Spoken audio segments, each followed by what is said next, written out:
We're going to follow a similar theme to the other sessions.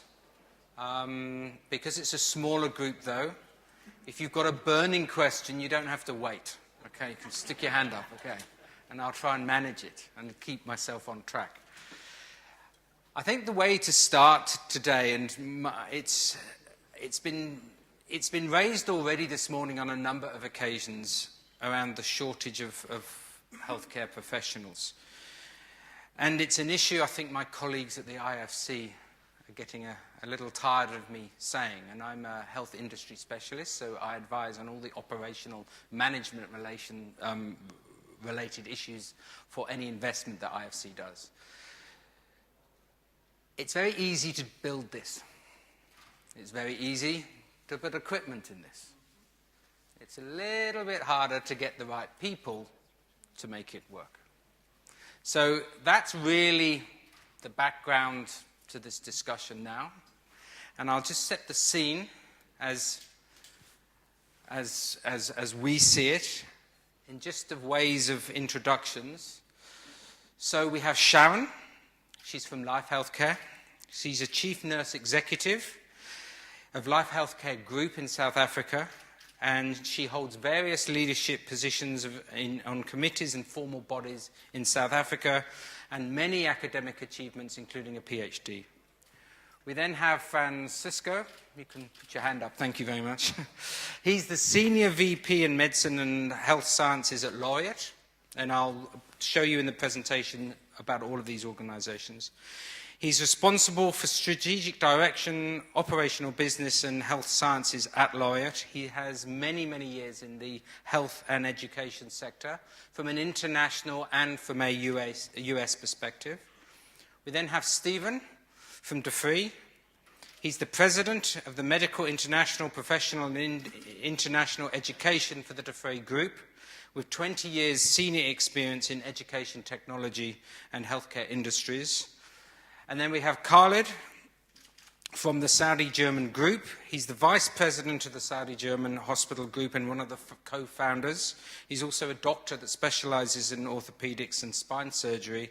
And he's also the vice chairman of the Bataji Education and Training Academy. So here today we've got a combination of private sector education providers and private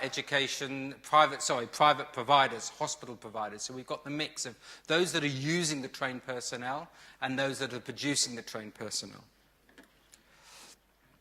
Okay, the screen is playing up a little bit here, so I'm going to have to keep turning my head, so apologies for that. Okay, let's just recap what we heard this morning, okay? Emerging markets, they require considerable investment in their healthcare services. Universal health coverage, access, quality, and affordability of services is key. The big question, are the full benefits of existing public and private sector investments being realized? Is it possible to realize the full benefit of the future investment? And I think from what we heard this morning, there's a challenge already here, and there's a challenge, greater challenge coming, and we can talk about some of the numbers now. The WHO has just launched a report. Okay. magic finger. Thank you. Okay.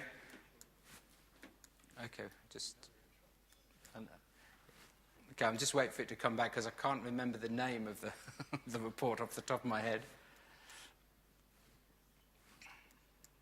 Okay.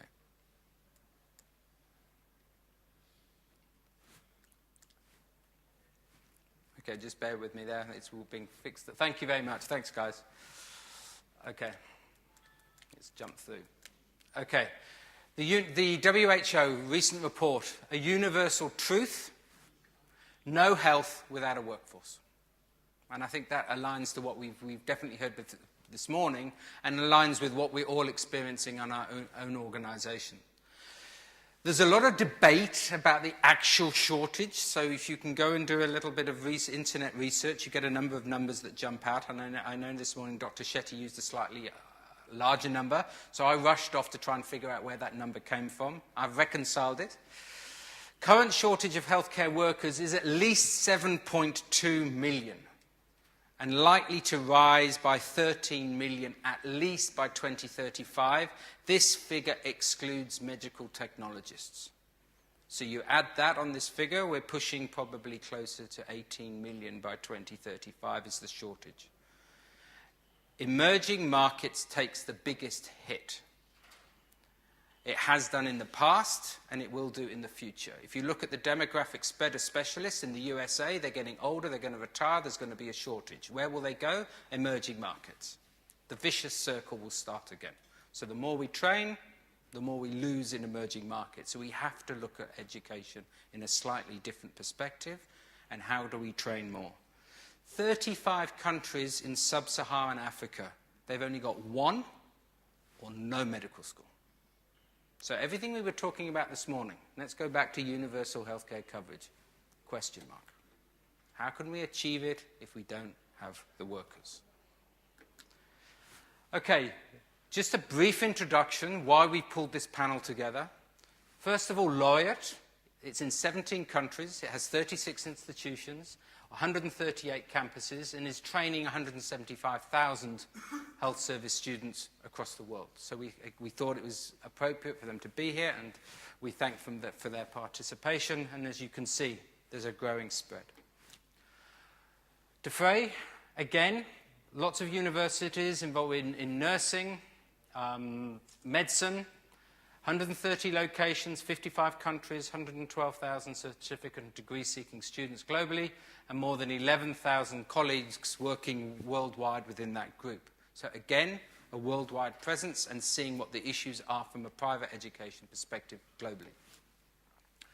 Okay, the Batterjee Medical College is the largest private medical college in the Middle East. It started in 2003, opened in 2007, and has capacity to take 3,900 students with a strong understanding of the dynamics of what's required in the Middle East. If we then take a quick look at the Life Healthcare Group, some of you will know the group. They have 48 hospitals in South Africa, full complementary of specialists through to tertiary level services, and they've also got an international division. Some of you know that they have a share in Max Health, which has recently increased, and also they've recently taken a large stake in a Polish hospital group.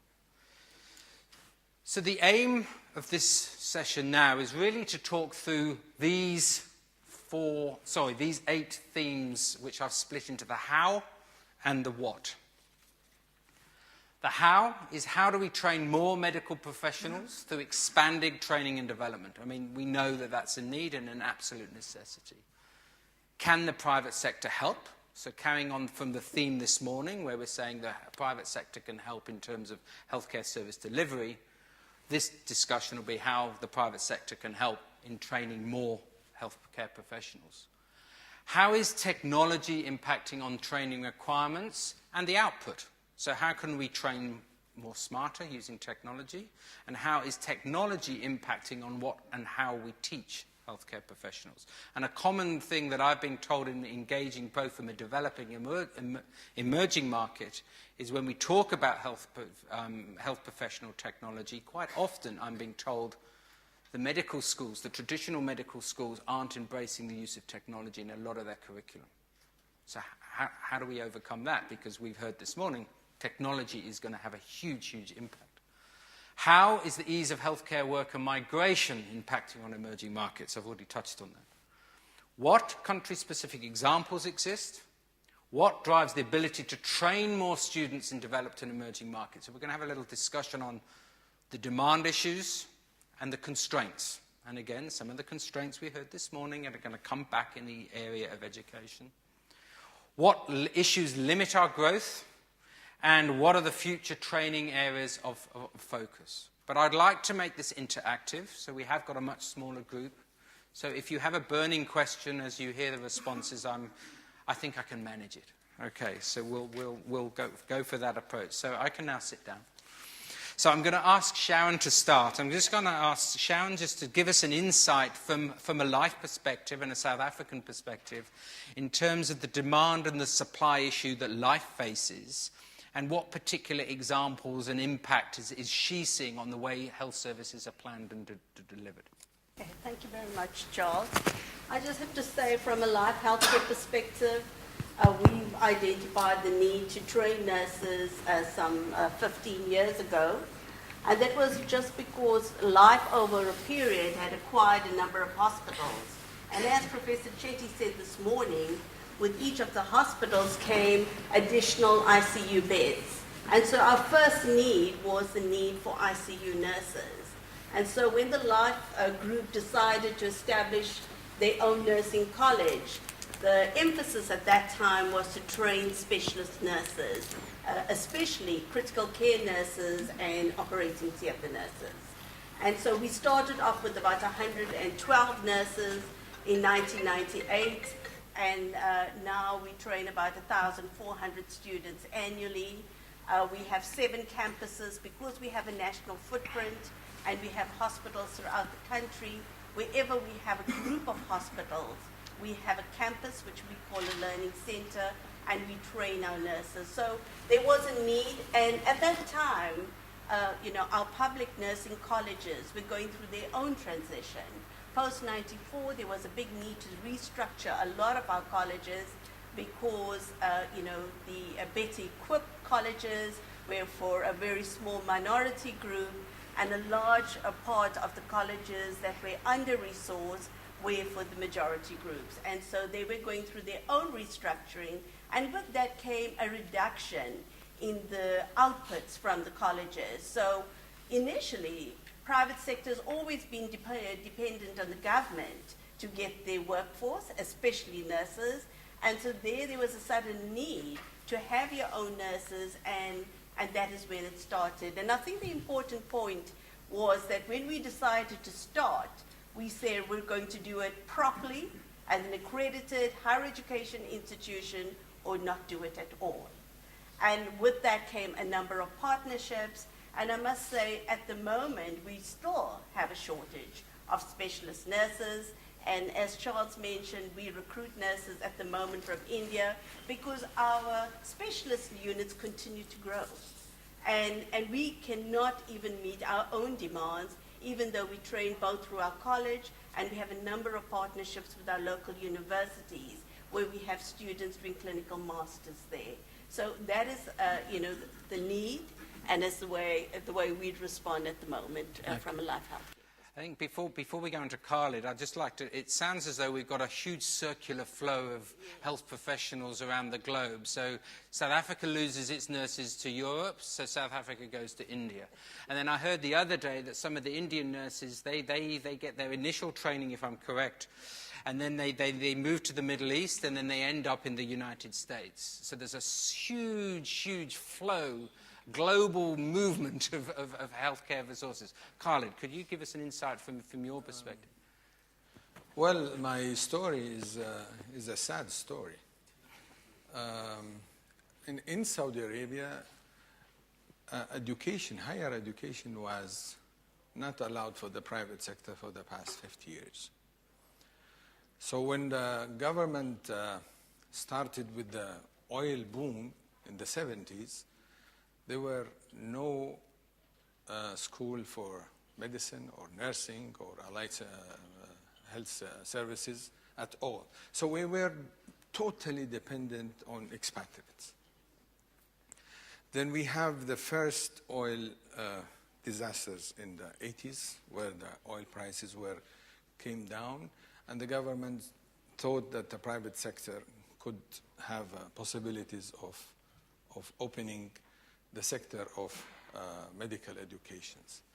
So they allowed us to open diplomas institutes for allied services only, and we have established 5 institutions, and we have graduated almost about 2,000 students, and none of them stayed in the private sectors because the government was sucking most of these graduates. Then there was a problem with the institutions and the quality of the outcomes. So the government decided to close the diplomas institutions and allows only bachelor degrees to come in the market. I'm talking specifically about allied services. So we have then to move to establish the college where we have then started bachelor degree graduations. But still, today, even we have 3,000 students. The outcome of these students, most of them, 60% are Saudis, nationals. And that's very nice. But still, we are in the country, the needs for such services can take for the next 30 years graduates, and it's still there are great need for such services. Thank you. I think a common denominator that you've both mentioned is the word quality. And we've often heard that some private sector providers don't meet that quality standard, and it does vary, particularly in emerging markets. So again, quality provision is required from a training perspective. So I think now if I can move on to Francisco and Stephen. I mean, from your perspective, what is private education doing now in the healthcare sector space, and maybe what could it do, and where are you seeing that growth opportunity develop? I'm sorry, go ahead, sure. So thank you, Charles, and thanks to the IFC for the invitation.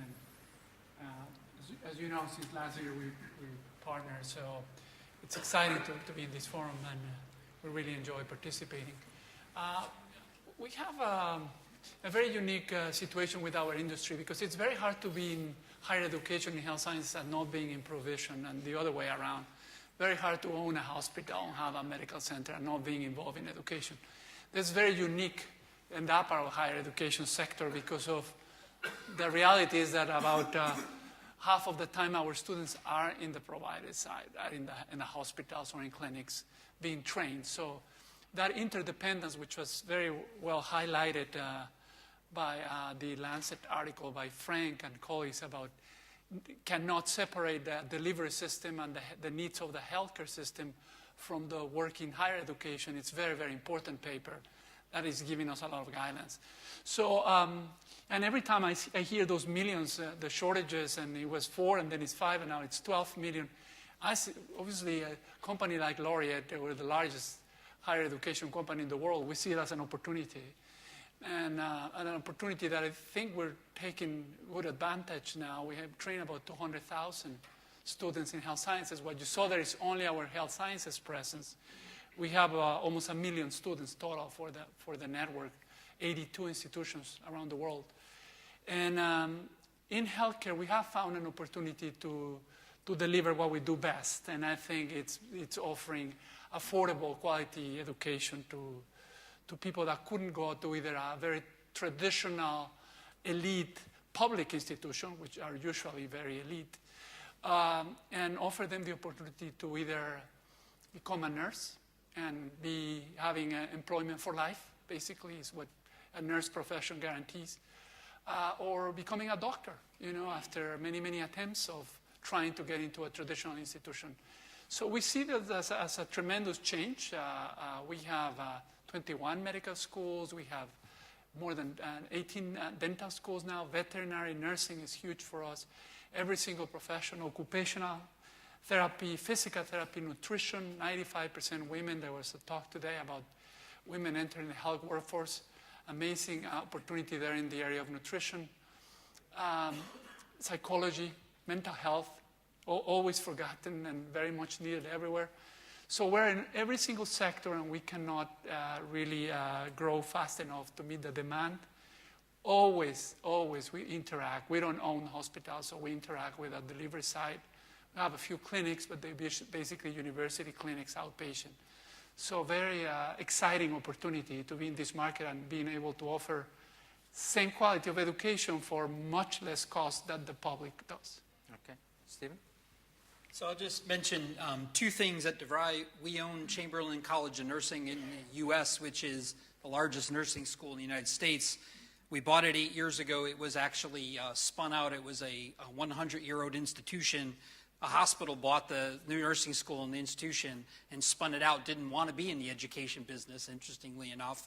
And we've taken it from about 500 students to today we have about 25,000 students, and we're on 14 campuses, so in really a very brief period. I think part of the private sector, we were able to very quickly recognize the huge demand for nursing and invest in technology, in using online education to supplement what we wanted to do in the United States. And we formed a number of partnerships with hospitals. So, for example, the Cleveland Clinic, which is fairly well known, they partnered with us. We're the nursing school affiliated with them, and our students, go to the hospital for the rotations. The other part of the story I'd say is in Brazil. We started in Brazil in 2009, and today we have about 56,000 students and about 8 campuses. And a third of our students are all involved in healthcare, nursing, and they're all employed as soon as they graduate. There's more demand than we have seats to fill. So I see in Brazil just a huge interest in the healthcare profession and fields from, as you mentioned, nutrition to the medical field. We have only one medical school in Brazil, but there are 40 qualified applicants for every one seat in Brazil. So just amazing number. So if we want to expand and grow more, and I put the question to all 4 of you now, what are the constraints? I mean, we've heard some of the indication of, as I see it, there must be legislation constraints in some countries, partnership constraints with you have to work and team up with hospitals. So I just wonder if we can just talk through with the 4 of you, Khalid can start, just say, from your perspective, we know we've got to train more, but we also know that there's a whole load of constraints. We found the constraints, first of all, the governmental regulatories. These are, I'm talking now MENA region particularly. These are the major constraints to get or let the private sector move towards quality and better outcome. This is the first constraint. The second is the curriculum itself. As we have heard today morning from Professor, you have the bus and you can develop a curriculum of 500 pages and the driver does not know how to drive the bus. It's the same issue with the skills in nursing or in medicine or in any other medical specialties. The curriculums are not market-oriented curriculums. So the skills and the outcomes are deficient. So we see a big gap in the skill developments. Then the building up the capacities on admissions and the requirements of admissions. This is another, most of the students, I'm talking again about our regions, their grades of high schools does not bring them to the level of being college students. So we have to have a longer time building up these capacities to the level of accepting quality to serve the patient. And lastly is the most important factor is retaining of the staff. Once you build up a very good staff and with the best quality, after a certain periods, the staff leaves you and look for better opportunities. And we have almost more than 30 to 40% in our organizations of being qualified staff, and then they leave to another organizations. Okay. Maybe Sharon, if you could, from next. Yes, I think for us, I have to agree. Some of the points are similar. Over-regulation. You get regulated from a professional council because it's a professional, health professional degree, and you get regulated from the education sector. So it's just a whole lot of bureaucracy, and you have to go through lots of paper before you actually can get awarded any kind of accreditation. I think the clinical facilities for clinical placement of students, we have some limitations in the private sector. So some of those facilities or learning opportunities are only available in the public sector. So you have to have some partnerships so that your students can access some of those learning opportunities. For example, the midwives do not deliver the babies in the private hospitals. that is done by obstetricians. So we have to partner with public hospitals to have them get their 20 deliveries. So that could be seen as a challenge. And I think in private healthcare, unless you have a strong leader to promote education, you're often reminded it's not the core business. Okay? And yet, without education of health professionals, the company is just not sustainable. So your education is about building the future. And so you almost have to keep convincing, CEOs and boards of directors that this is the right thing to do and that the investment is worthwhile. So for me, I see those as some of the constraints. Okay. Yeah, I think my colleague identified perfectly some of the big issues, which is overregulation and others. But I'm going to expand from our perspective in two things. One is that trend towards up-credentialing. What I mean is professional bodies upgrading their credentials to entry into a certain profession. Everybody needs to be a doctor, right, to see patients. I think that's damaging for a world that needs health professionals quick and ready to work in the millions. And now we require, 8-10 years to form a physical therapist when we believe 3-4 years is enough. And I think, of course, you adapt and you thrive in those environments. We run physical therapy schools in the U.S. where the doctoral is the entry-level requirement, and the students enter school at 25, and we run them in Peru or in Malaysia where the entry age is 17 because it is required as a bachelor's. But I think all you require is really probably 4 years of study to be a physiotherapist. So up-credentialing is another issue that we see and should be studied, at least discussed at the right level. And then the thing I would add to the constraints would be the clinical capacity, and this is where I will bring the technology. And we've been a big proponent of simulation, clinical simulation, as a supplement and sometimes a substitute for clinical education.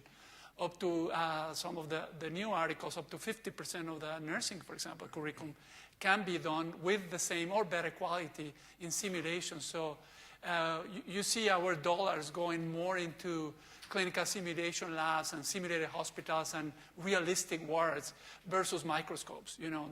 Not a health professional will ever use a microscope ever in their lives, and all you see in some of these traditional schools is microscopes. So we rather invest in the technology that will make these students ready quick.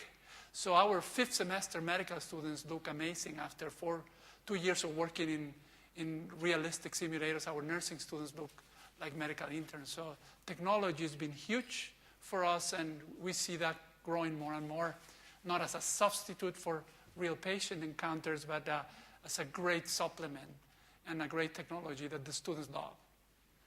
So the only thing I would add is that the regulation that we find always the most difficult is the regulators want to measure incomes and inputs and processes, not outputs. And so that always makes it, you're spending forever trying to chase around inputs. And the other one we face is we actually find a shortage of faculty. A lot of the regulators in the U.S. and in Brazil want faculty that teach health professionals nursing to have master's degrees or doctorate degrees. And so it's created a constraint, particularly in Brazil, that we don't have enough faculty, and faculty aren't getting produced at a fast enough rate. And in the U.S., they're facing the retirement issue of faculty are retiring, and nurses are very well paid, so they don't want to go on and become academic, get an academic credential or degree. They'd rather go work. So if we take the concept that was proposed this morning by Dr. Shetty was the virtual university. As much as I like that idea, and I'm excited about that idea, and I think we should explore that idea, if I'm hearing you correctly, there's a lot of constraints to get around that idea, because if it's virtual, how do you get permission to practice in country A and then move to country B? I just wondered if there's any specific comments from that perspective. Is it possible to do that virtual thing, or are there too many constraints at the moment that would allow us? Yeah. We have established in our institutions also a virtual hospital that deals with all possible scenarios where the students are going to get in contact when they are coming to the reality. And we have seen that this is a very possible that we could really shorten the period of, if I may allow, to divide the curriculum in the two parts. The first one is only the knowledge, and the second part is the skills, where actually the clinical skills are more the wanted part. The knowledge can be supplementary. So concentrating on skills and virtual training in medicine particularly, and pharmacy also, physiotherapy and nursing specifically, that really shortened the teaching period, first. And second, if you may allow me, just go to, there is, in my opinion, titles should be cancelled. I would train a nurse on skills for 6 weeks or 8 weeks, better than have a master degree holder nurse for 6 years. This is where the private sector should really go on. Okay, any other comments on this? Yeah, just on the question, that's very interesting. And the limitation I see is on the trans-border licensing, of course. That's the problem. Moving students around or people moving from one country to another, it's very common and it happens all over the world. And I don't see the problem. The problem is, would you be allowed to practice in your country? And as we said it as a joke, but it's true. If everything fails, just call Cuba, right? The main trainer of doctors in the world, which I was amazed because we run a lot of medical schools in Latin America, and we knew that countries resort to Cuban doctors, whether it's Cuban doctors or they bring the foreigner, the country students to Cuba for training. But now I see that it happens in Africa and it happens in Europe and other places. It's been a tremendous source of doctors. Despite the governments having more resources, they rather pick up the phone and call. And there are some issues, not to debate here about quality, but the fact that you need to really deal with this issue of trans-border regulation and stuff. It will be a great idea otherwise, but can you practice? Or you need to do another degree in that country to practice, even though you may be perfectly able to do it. Stephen? Yeah, no, I would agree with you. We face this all the time, that students that come to us, because we have a couple of medical schools in the Caribbean, can't go back and practice. They can practice in the United States. They pass all our exams, but they can't go back to their home country and practice. Because their degrees aren't recognized or they're required to start over. Brazil is another example of, they take Cuban doctors in Brazil, but they won't take anybody from other countries. Very interesting.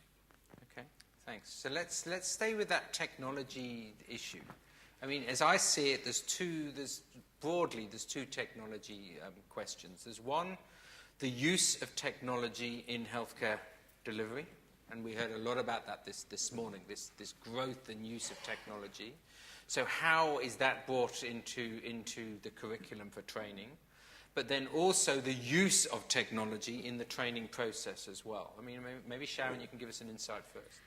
Yes, I think that the private health market is best suited to introduce technology into health professional education, only because we have all these technological innovations in our facilities. So, you know, I think the students are going to be exposed to it anyway if they are there for clinical placement. But we've got to be able to invest the same amount, you know, or similar in terms of technology for education.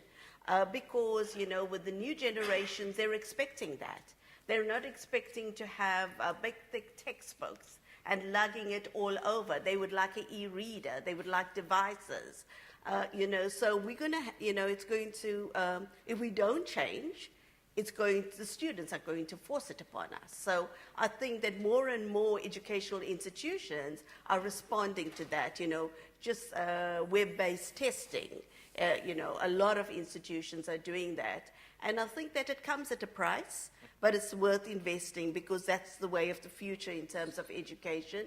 It also allows for a lot of online programs. It allows for people to have independent studies. So you don't have to have as many classroom facilities because a lot of this students can do on their own, and that is a great advantage when it comes to students. But I think the biggest factor here is our faculty need to be well-versed with the technology. And especially when you think of simulation laboratories, faculty must know how to work it first. So if they're going to be using that to teach a student how to, manage a patient on a ventilator, well, they need to be familiar with that so that the student learns it correctly from the first time. So I think the development of faculty, and most often our faculty is the more senior type, so they're not as au fait, but I think definitely from the future students, they're going to embrace this, they're going to run with it. We saw recently in our own hospital, wherever we introduced technology, be it billing, EICU, just patient accommodation modules, well, the nurses, the younger nurses, took to it like anything, like fish to water.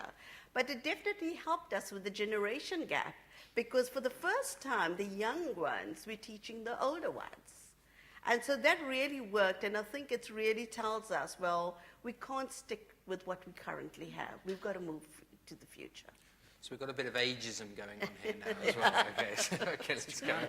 Yeah, the way I like to portray this issue of technology, and when you're in the business of education, higher education, you need to anticipate 10 years. Because you know that when a student enters today, he or she will be a surgeon not before 10 years. So you always need to think, what is going to be healthcare delivery in 10 years, or 12 years, or 15, maybe 20 to be the famous surgeon in town, right? So it is a challenging thing because I use always two examples. One is on the Da Vinci robotic surgery, right? If there's 1 million surgeries today, every year done in Da Vinci, imagine what's going to be in 10 years. So we need to decide how we're going to train our medical doctors, our surgeons, and our nurses if today there's 1 million surgeries done on a robot. Or are we going to go back to the tradition? That's one example that always challenges the professor that looks at this and say, are you going to continue to teach like that, like washing like that, and enter into an OR, teaching the students how to cut? This is moving away, so you need to be aware of that. The other thing is we put a challenge to our nursing faculty too, and ask them to enter a modern ER and count the number of computers next to the patient. And the record so far is 12. And just do it yourself. Go to the best ER in your countries, and you'll see there's about 10 computers next to the patient. And you see, are we going to keep teaching the same way? Are you going to keep in medical nursing schools that don't even have an electric bed to teach the students how to move an electric bed, so they're all taught in mechanical beds, when most likely they will be operating, even in the developing world, an electric bed in 10 years. So all those things challenge you because you got to anticipate these 10 years. To me, that's the biggest, the most important thing here, anticipating the future. Yeah, the two classroom technologies that we've used with our medical school, one, the students come, we give them an iPad the first day, and all of their medical books are on that iPad. So there are no books anymore in our medical school. The second thing we do is we have a lecture capture technology. So every lecture that's given is recorded, and the students can access that lecture, afterwards. And it gets to the point probably 35% of the students don't even go to class anymore. Faculty aren't really happy about this, but it really is an advance that you see, and they'll watch it over and over and over again. And it's this generation's way they learn, and they're used to watching YouTube. They want to use technology. They don't want a book. They don't want a piece of paper. So the virtual concept is doable, as we heard this morning. If we can And this sort is out in the lectures in the first 2 years, before you're really doing clinical, where you're doing hands-on activity. As I think what you mentioned at the beginning, you can put all of that we do in the nursing school. You put all of that online. The beginning of the knowledge level curriculum, if you will. If you allow me that, if we reach to that level on virtual training, then licensing is not an issue anymore. Okay. That means any students anywhere in the world can be graduated virtually and with a certain skills, he can do this everywhere in the world. So this is, I mean, what my criticism on this panel or on this conference is, we are all, or most of us, coming from the private sector. I don't see the government here. I don't see them. We are criticizing them, and We they try. are not. Nobody's answering us. They're the biggest constraint. I think that's yeah. I mean, we as I'm the organizer of this conference, I can maybe give we do try to engage the government, but I think going forward, a learning thing for us is to say, at the next conference, can we try and get this, because we're getting this focus on how to bring government and private sector together, that maybe we should, for the next conference, we put a bigger emphasis on how we do it. And I can hear that, and I can see that it's an important aspect. But we can take that conversation offline. I could see just an example, for example, giving the students an iPad and not seeing the students in the class, where on the contrary, we've been checked, where are the students, by manual, are you here or not here? Yes. This is It's one of the regulatory constraints. Exactly. You have to take attendance. Exactly, yes. Take attendance. In Brazil. It is. Yeah. Okay, let's carry on with the shortage discussion. There's two issues, or again, broad issues. We've already touched on this health worker migration, and I just wondered if we could carry on that discussion to understand the severity of it and to understand which particular disciplines it hits the most. But also, we heard this morning, and I've seen in my work, and I know the UK has tried it, and other countries as well, this task shifting concept, where the junior doctors pass down some of their activities to the nurse practitioner. There is a big regulation issue and a big framework of change required. I just wondered if we could just have a touch on that for a little bit. Maybe Sharon first, yeah. Yes, Charles, I think that the nurses are most affected by task shifting because we see a lot of the functions primarily or previously done by doctors moving on to the nurses. And so if that is the case, I think it comes back to, well, their scope of practice. And so should that be expanded? Because obviously if it fulfills a need, then that needs to be catered for. But I think together with that comes the recognition that goes with it.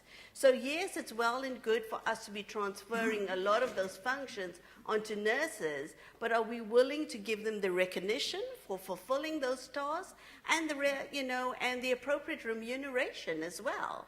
I think that's necessary because I think in the US, just being an ordinary registered nurse works fine. And you get all the recognition and they're paid reasonably well. Well, I think in some of the emerging countries, that's a little more different. And so for me, I feel we need to address that. And then it needs to come through in the education as well. Because we can't expect people to suddenly take on tasks that they had no preparation for. So, a lot of nurse managers at the moment are expected to manage a lot of, their budgets and so forth. And some of them were trained many moons ago.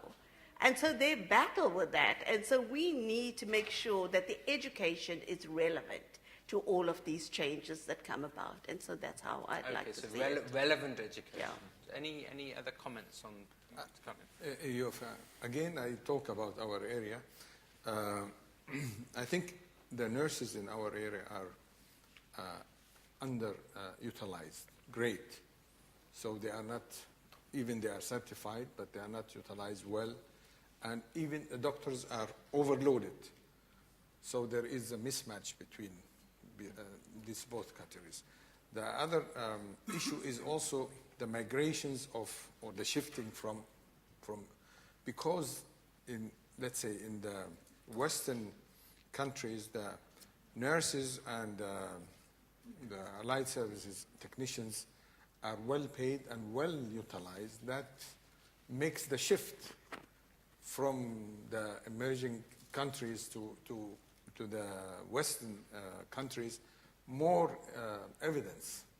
I just have a very my own nurse, Pisha, was from India. She came, fresh graduate, and she was trained with me for the almost 6 years. And then she came to me and said, "Doctor, I have to leave because I have a better opportunity in New York." And she went there, and she had 6 times salaries better than the one. I tried to convince her, but salary was better. 6 times the cost. So this is just an example of a reality, what is... And if I also understand correctly, what we're also seeing now in some countries that the public sector has recognized that it has a shortage and is beginning to pay more than some of what the private sector has normally done for specialized nursing. I know in India, for example, ICU nurses now, there's been a big shift in what they're paid because of that shortage. So we're getting specialization and salary pressure coming for these groups of certain groups of staff. So I don't know if Francisco or Stephen, from your perspective on the sort of migration and the task shifting. Yes. If you allow me, just also one point. Regarding also, if we talk about payment and salary and support, you see, nurses are the most underpaid category when it comes to medical specializations.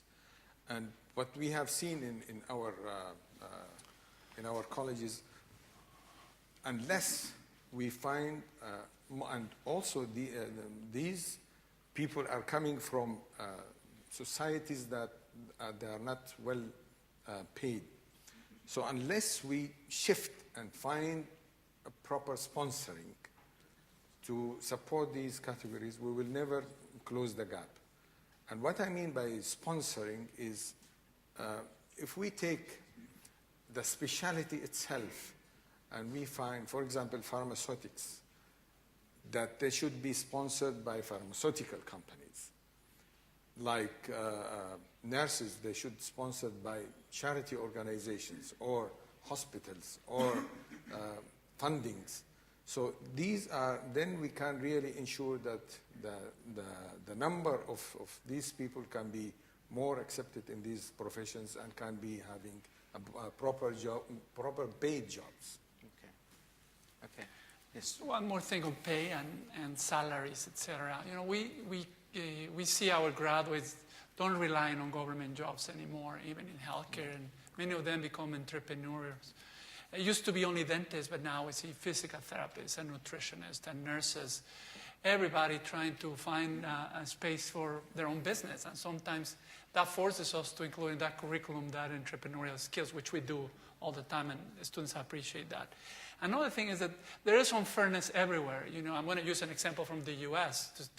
just to exemplify how unfairness happens. I have nothing against endodontists, but endodontists are probably all of them millionaires in the U.S. just because how powerful has been their professional body in restricting the number of new entrants. To the point that I think it's like 5 for some states every year.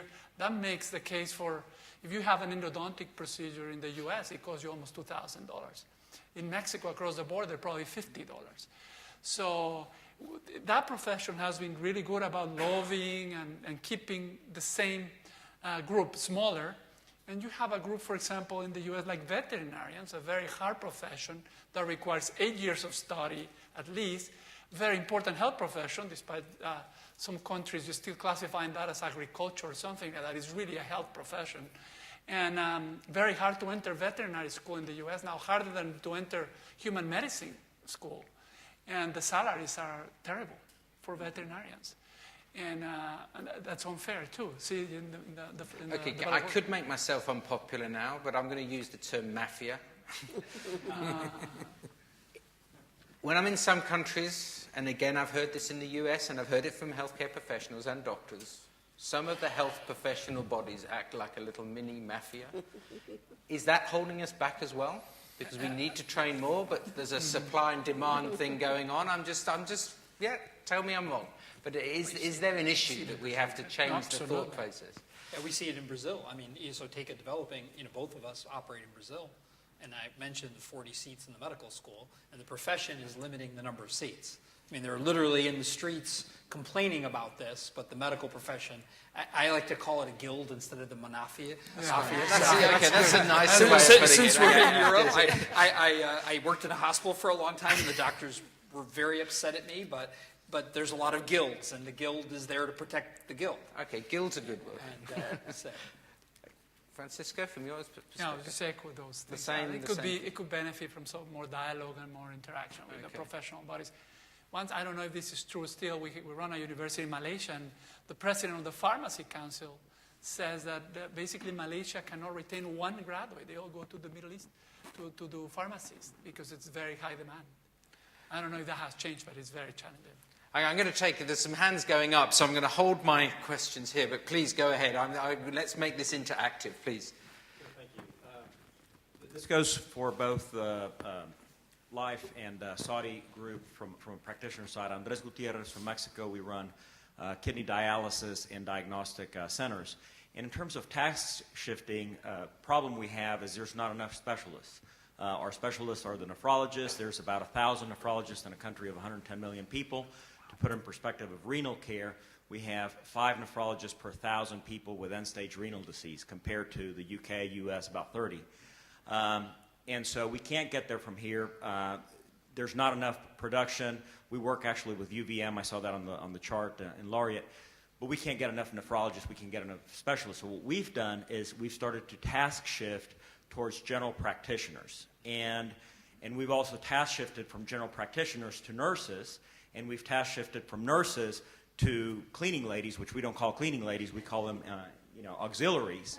What is your perspective there? Because initially it was a lot of heresy, but it was like, hey, nurse, it's okay. You didn't go to medical school to set up the machine, because they felt that was their job. It's like, why don't you take care of the patient? And hey, doctor, why don't, instead of you having to write this prescription down and that's already there, why don't you actually auscultate the patient? So what is your perception on the guild's resistance to task shifting in the specialty? Thank you for asking that question, because I think that is one of the challenges is going forward. I think, in my perception, there is a little bit of task protectionism, and I think it was touched on again this morning as well. Maybe Sharon again. I'm not picking on the nurses, but Sharon. I just think that, well, in South Africa, the good part is that we're becoming more open to these specialities, the new ones. I know within the Life group, we've opened a number of renal units, and we found the need, because of the limited nephrologists, the need to train more nephrology nurses. So we partnered with, and it was like tripartite, because we had the supplier together with the university and Life, and we got together to train nephrology nurses. But you're absolutely right. It was difficult to retain them because, once again, salary became an issue, and then we had to take it to a level lower and start to train that group as well. So I think that as long as you train them and you then expect them to do the functions, it's appropriate, and that there needs to be a formal kind of qualification for it. Just providing in-service education and expecting them to do the tasks is unfair, because, education is about knowledge, attitude, and skill. And we need to keep that combination. Any other comments on this one? Just for the task shifting, if you calculate the risk and minimize it as long as possible, as much as possible, then I think it's very easy that you can shift it. And so perhaps an idea for DeVry and Laureate might be that if you could come up with these certifications for these specialty items, then we could take a nurse and say, hey, you have the seal of approval of this specialty course, and that could be something that then when the regulatory Nazis, and I just use that word, come and inspect you, you can say, hey, this person is perfectly competent. No, they're not a nephrologist, but go find us a nephrologist in the next, 100 square miles. You may not find one. Okay. Over there. Great idea. Yeah. Thank you, Mr. Moderator. I think it's an interesting session. Let me just take you back to the first slide that you put up. You said no health without workforce. Yes. And the numbers don't seem to add up. We've had a vibrant discussion. We've had discussions on all these points. 7.2 million, something that you showed, and then you said by 2035 we're going to have a gap of 13.5 million. So whatever you do and whatever we've discussed, the numbers still don't add up. So the worry is that many years down the road, 10 years, we'll probably have the same discussions. The gap is going to widen, and if you do forecasting, we'll have a crisis situation. So my question to the panel is, if we continue doing what we've been trying to do, it may not take us where we want to go. So have you given a disruptive thought on the possible, not only human being type of workers, I'm not saying we are replaced by machines, but something different that will have a technology overlay so that the statistics that WHO have right now of healthcare worker to population ratio is going to go through a paradigm shift. That way, we will have a global health that's going to see indicators improve rather than training more and more. Let me give you an example. And I thought maybe we might touch on it. IBM Watson. Many of you might have heard this and have seen the concept that they are using in terms of healthcare innovation. Where does it take us? Can you unfold it with experts in healthcare training that's going to take us to the next level of human resources for health? Okay. You must have read my last question, because that's how it's... I can't see. It's fine. I think that's a good question. I mean, I was phrasing my last question around what next? What do we need to do? How do we need to grow? What are the opportunities? We heard this morning the growth in potential telemedicine for delivery of healthcare service. So I think your point is very valid, because I sit here and I can't, the numbers don't make sense to me if I look at the scale up and the restrictions on training. So if I just maybe open, if the panel wants to respond to that particular question. Go ahead. Yeah, I think it's a great idea. You have it on the technology. I thought you was that's gonna be important. I say that, and also the patient themselves. You know, being more responsible for their care, measuring their vitals, measuring their sugar levels, measuring their health status as we move into a more chronic disease world. I think it will be critical. Not rely so much on the provider, rely a lot on the patient. I think that's going to be helpful, because you're right. We're not going to be able to make it. Even the developed world, I think the U.S. doesn't have a way to meet the shortage of physicians, for example. There's not a plausible scenario where you can fulfill the number of doctors that the U.S. will need. That's the U.S. Imagine the rest of the world, which needs a lot more. We need something different.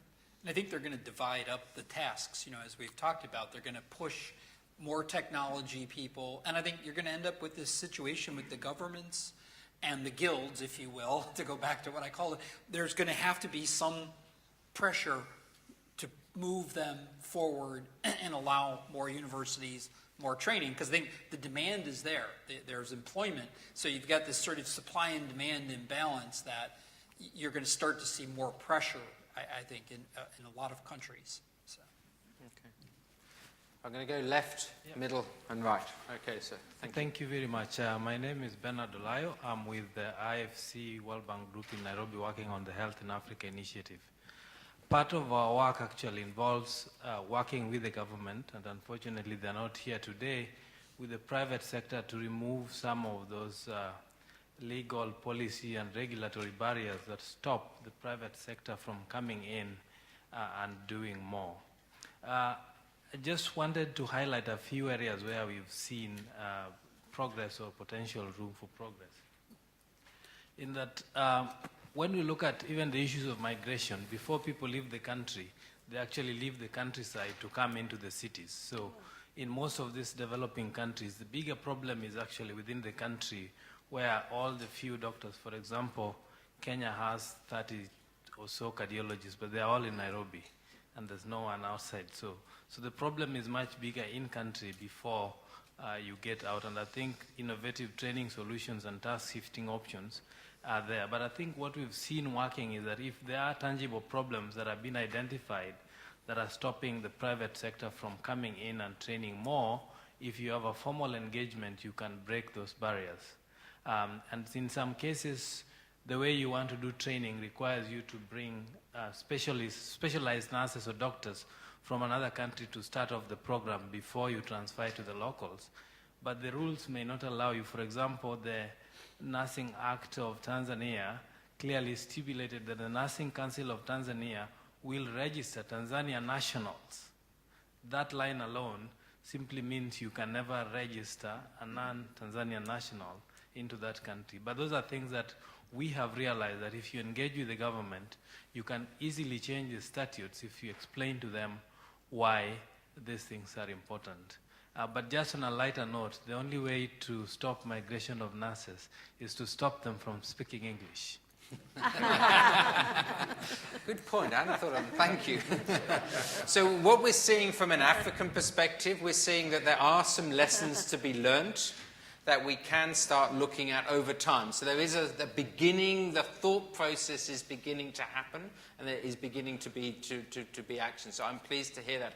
And this issue around rural and urban, it's not just an African issue. We see it in many, many countries. I know India as well has a big issue around this. It's trying to spread services out to those rural locations is hard because of that demand issue. But thank you very much for raising that. Okay. Thank you very much for this interesting discussion. My name is Hatem Al-Gabali. I'm from Egypt. I might represent to you the public side with the private side, because I used to be the Minister of Health for 6 years, but I'm an entrepreneur for over 30 years. So I can maybe correlate some of what you have said. First, I think we cannot have one rule for all. The discussion has been going in that direction, and that doesn't work. And even Dr. Shetty said that this morning. 2/3 of the global population don't have to follow what the first world is doing. And I think this is a very important element when we think about how we provide workforce for health services. We have a quantitative problem. That's a very important thing. You've just mentioned it. But we also have a qualitative problem, which depends upon where do we have the shortages. In a developing nation is totally different than in a developed nation, then totally different than an underdeveloped nation. And I give you an example. My friend, Dr. Tedros, who used to be the Minister of Health in Ethiopia, he adopted the policy that we have adopted in Egypt, which is mass production of doctors. And they forgot the quality. He said, that's not the issue now. The issue is to have a doctor everywhere. That would not work in the US, or would not work in Europe, but would work in Ethiopia, and would work in a country like Egypt. So what I'm trying to say here is that you cannot apply everything to everyone. Mm-hmm. Then we have a cultural issue, and this is something that I would like the panel to discuss.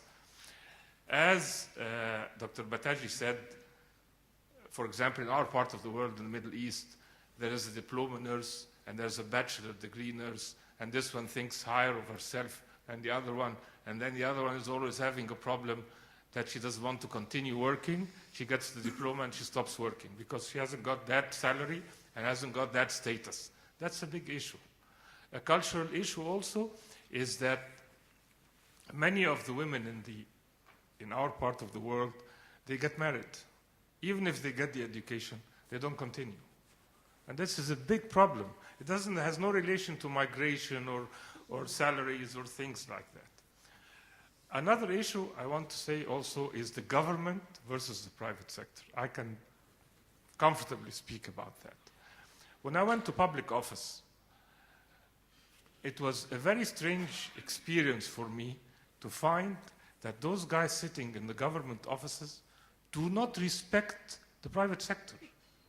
For them, they think, forget about them. These guys, they make money. They don't need us. Just keep them over there. Whenever we want the nurses, we take all the nurses for us. Whenever we want the doctors, we take all the doctors for us. Forget about them. And even when private institutions came out, they said these are not qualified. And they refused to give them the certification. See to what extent? And I think the most important thing here is that their mindset is wrong, because they would lose their jobs if the private sector did something better than what they are doing. So I think it's a protectionist approach from the government official to maintain their status is by always fighting any kind of development coming from the private sector. And this in itself is a cultural problem. It's not related to any kind of investment, any kind of education system or whatever.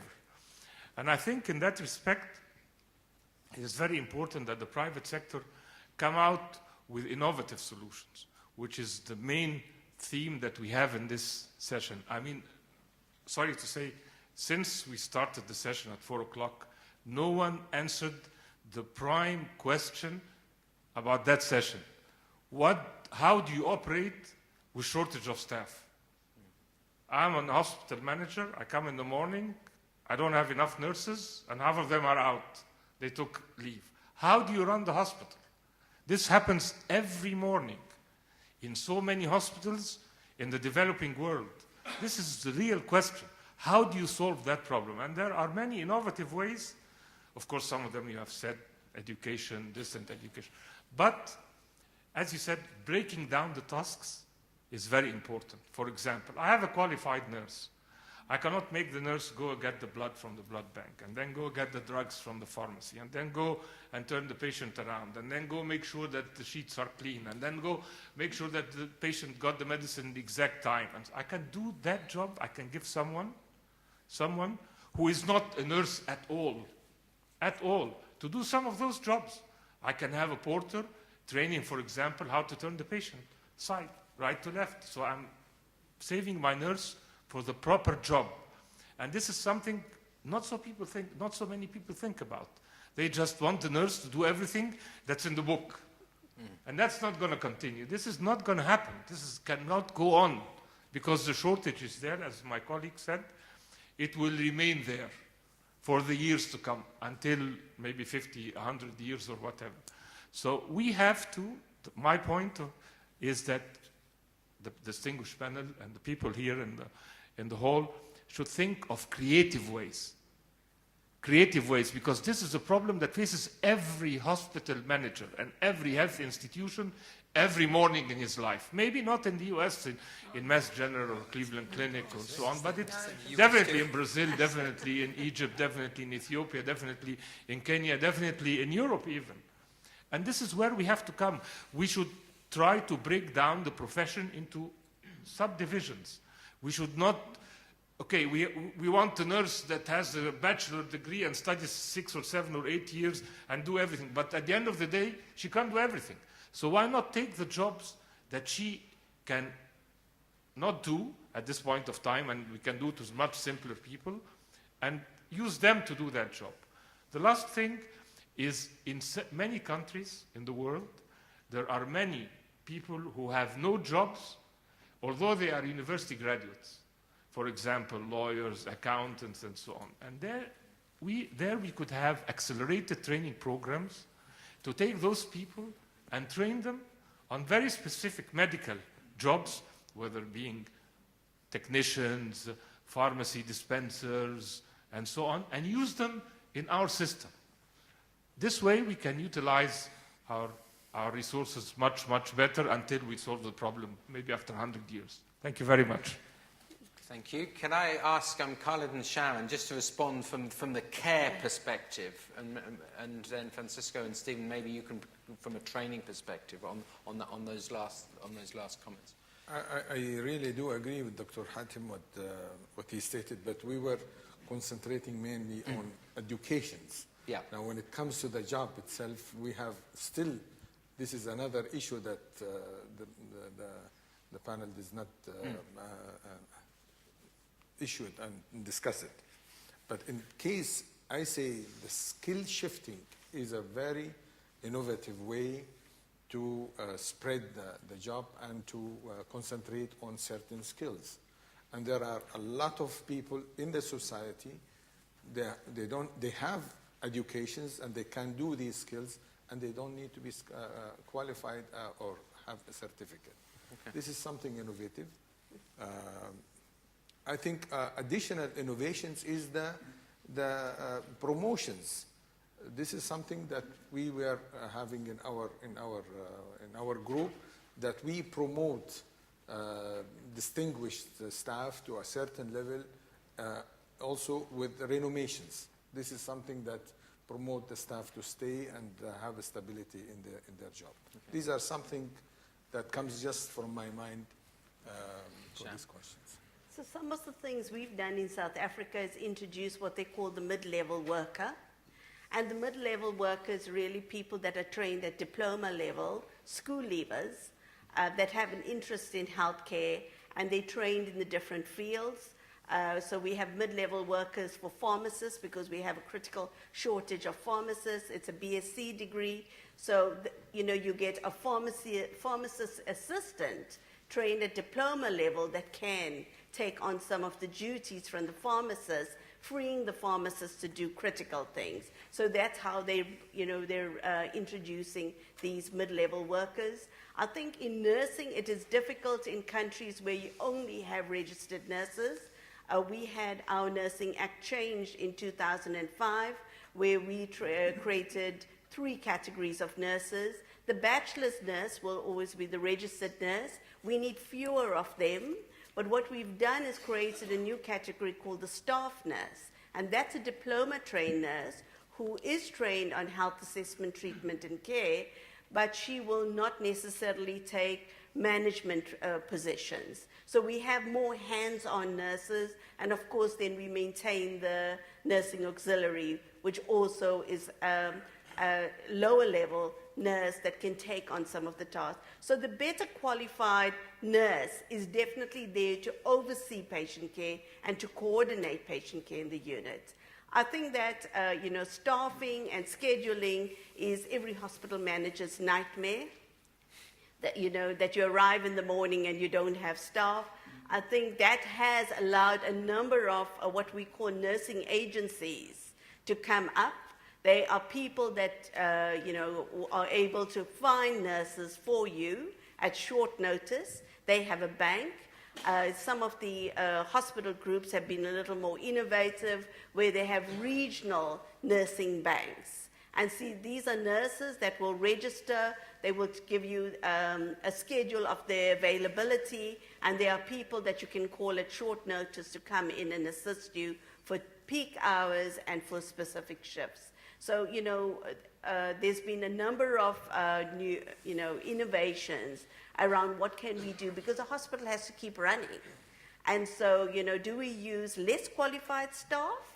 And do we have, registered nurses to make sure that they're managing the unit? And so a lot of those options are seen as supporting hospital management in keeping the hospitals going. I think that just from, from policy and influencing policy around the regulation, I think for too long, private sector doesn't feel like they need to be involved. They see that as the job of the government. But I know that it's a hard job, and we've got to continue. We have to persevere and inform policy. So we've got to continually be running behind government to tell them, well, what works well. And sometimes they dismiss it, and sometimes they take it and make it their own idea. As long as it works for us, I think it's great. And so we've got to persevere in terms of influencing policy development when it comes to health professional education. Thank you, Stephen. So one thing I've seen in the U.S., we operate a school called Carrington, and it's only a 2-year program. So the students come right out of high school, and there's either a 1-year certificate program or a 2-year program, and all of those programs are almost entirely healthcare related. So the jobs in the hospitals, I worked for about 15 years in a hospital in administration, are divided into these pieces because the salaries are much lower, and the RN sort of sits at the pinnacle coordinating a lot of these technicians and care. And as I've gone to a lot of other countries, and again, a lot of time in Brazil and India, they don't have that technician level. It's sort of just starting to emerge as a job in healthcare. So I would think that that's an educational solution, as long as, again, you get it through the regulatory as an acceptable practice. The other thing that's very popular, at least now because of the nursing shortage in the United States, is it's called a program in second bachelor's degree. So they're taking some student that has a degree in history, and they're taking about an 18-month program and training them to be a nurse. Literally all clinical, with doing online for some of the sciences, but they're doing it all as hands-on clinical care. And Northeastern University outside of Boston actually has a very big program in this for physical therapy and in nursing, where they're taking sort of people who got done with college and didn't know what they wanted to do and are going into healthcare. It's very, very popular. Francisco. Just, I was actually going to offer you a seat in the panel because that was a very good contribution. Thank you. I took notes about the skill shifting. I think Andres also talked about skill shifting. It happens at all levels, and I think that's an area where we can work and contribute a lot. There's a person, a pediatrician in D.C., her name is Kate Tulenko. I think she works with the USAID a lot. She's written a brilliant book about trans-border movement of health professionals. And she talks about this up-credentialing. I think we engaging with the government should limit those up-credentialing movements that say you got a higher degree, and the world needs more and more and more. So you need to actually lower the credentials. Get what you need to get the people in place to save lives. Or to do a C-section. It happens at all levels. Who's going to do the C-sections in India? Who's going to do the regular jobs as a nurse? So it's all about the task, the shifts, and the place of each profession. So I thought it was a brilliant contribution. Thank you. Thank you. Well, thank you very much for a very informative and brainstorming. I'd like to, this is not a disruptive at all question or a comment. On the contrary. I'd like to just to share with you some of our experience, because I think providing the opportunity for training is a key issue in attracting personnel, because there is a lack of provision of training. So I'm a practicing ophthalmologist. I'm a professor in university, and we're running a private hospital or hospitals now, and we met the problem of finding professional, well-trained doctors in our extensions. So what did we do? Getting the proper training in a private hospital or private sector is a critical issue. So we decided to go into a different line. So we made a line with sponsored healthcare surgeries and medical services with NGOs and the medical insurance. And this is a very high volume service. And we provided training for those doctors. And in 1 year, we have now a group of excellent surgeons who are young ophthalmologists who had absolutely no opportunity to train. And in 1 year, we provided ophthalmologists, technicians, and you name it, all from, the technicians, mid-level. And this is one way where we try to overcome the obstacles, not only in training.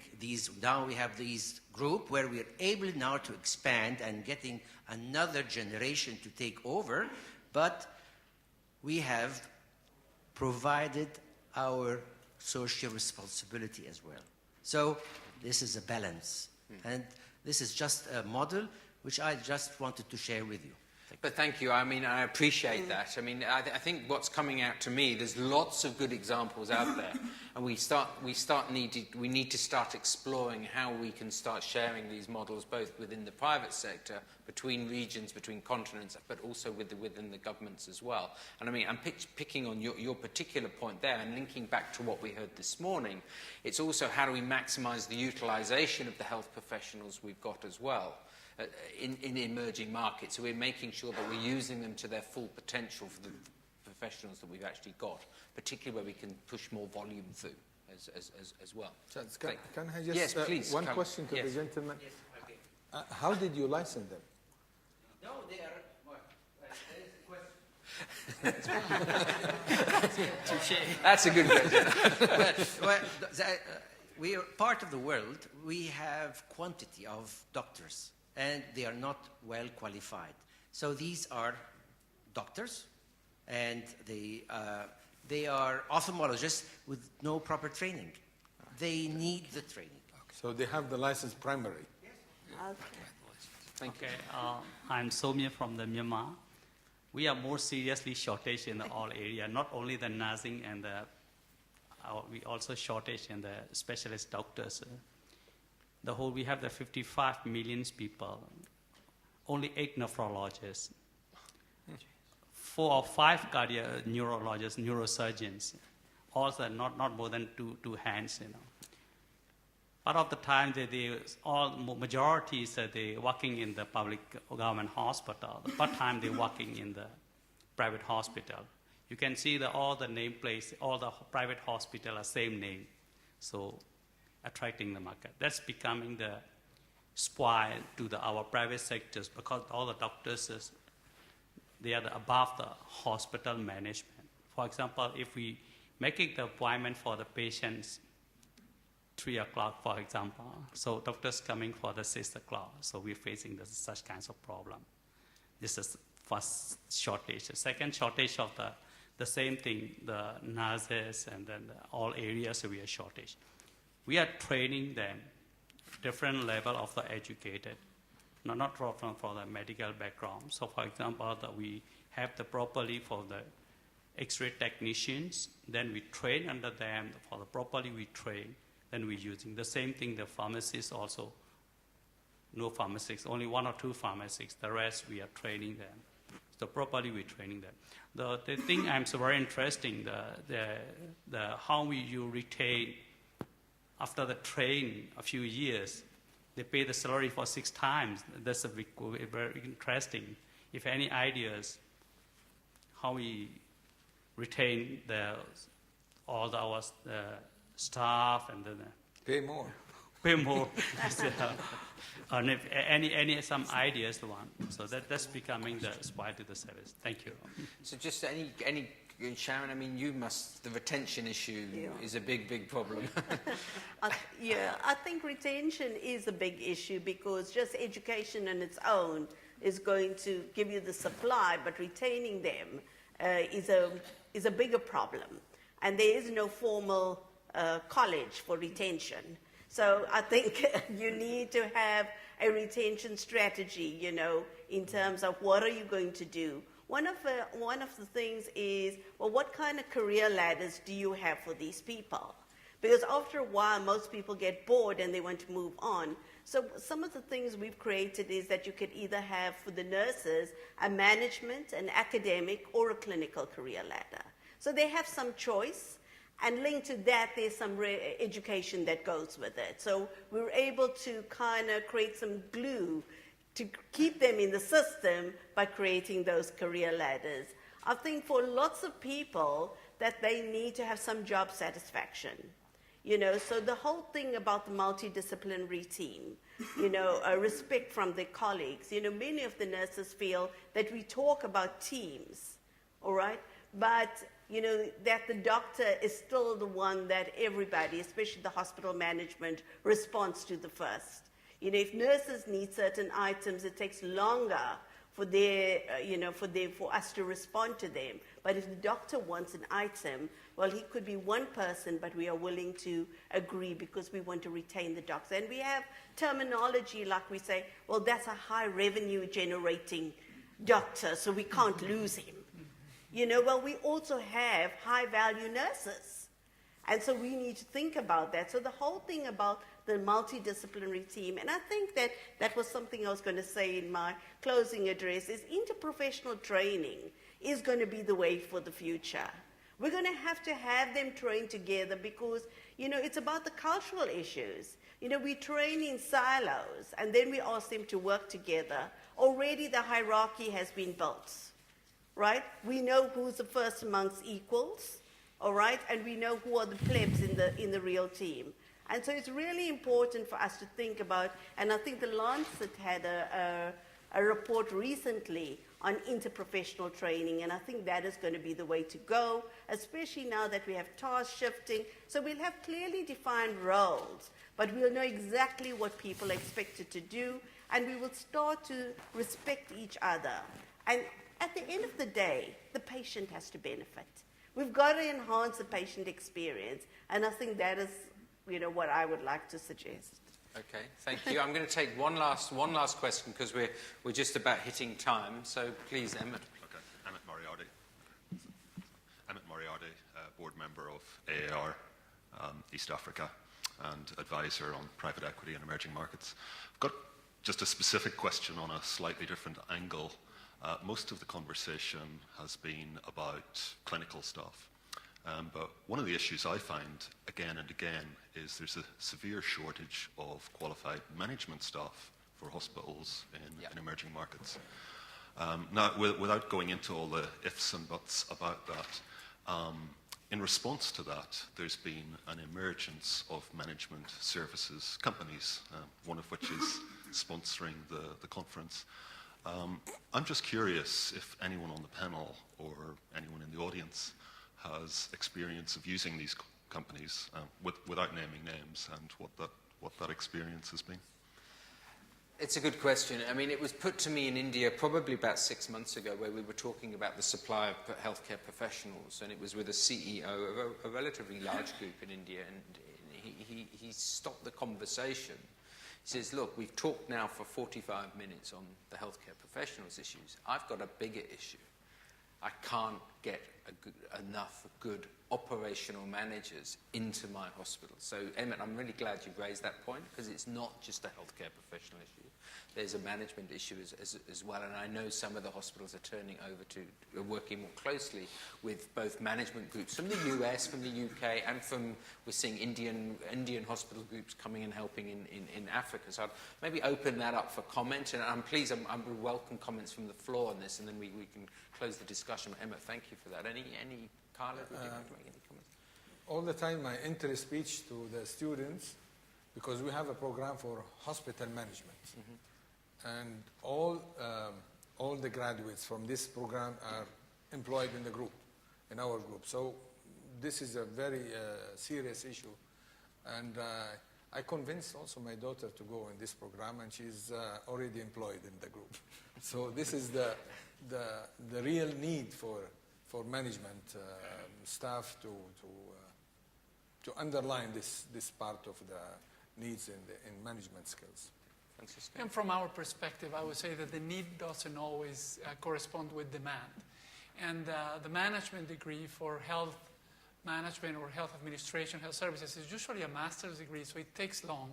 We have many of our universities offering half of them online. When we offer the bachelor's degree, we don't find that much demand.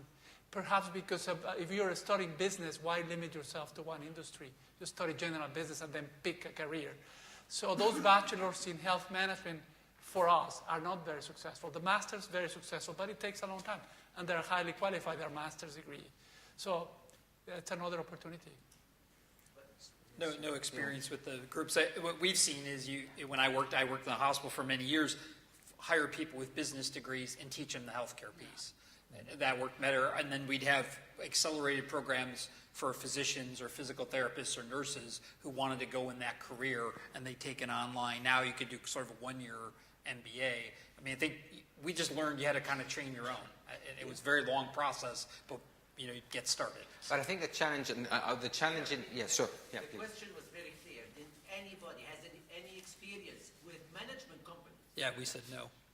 No. Alex? Alex is going to give us the answer now, because Alex is a management company. So yes, we've done it. We've done it in Africa. We've done it in the Indian Ocean. We've done it in Vietnam, and they've all been very successful. So if there are any further questions with regards to that, you can speak to us. I think what has worked, what has really worked, is the fact that and I speak for myself. We joined the company when it was just starting out, and what the promoters of that company have done really well is that there was a clear career planning for all these young guys. So effectively, and I've been with this group for 13 years now. I've grown with the company. I've managed different facilities, and we've managed them in different countries as well, and they have been successful.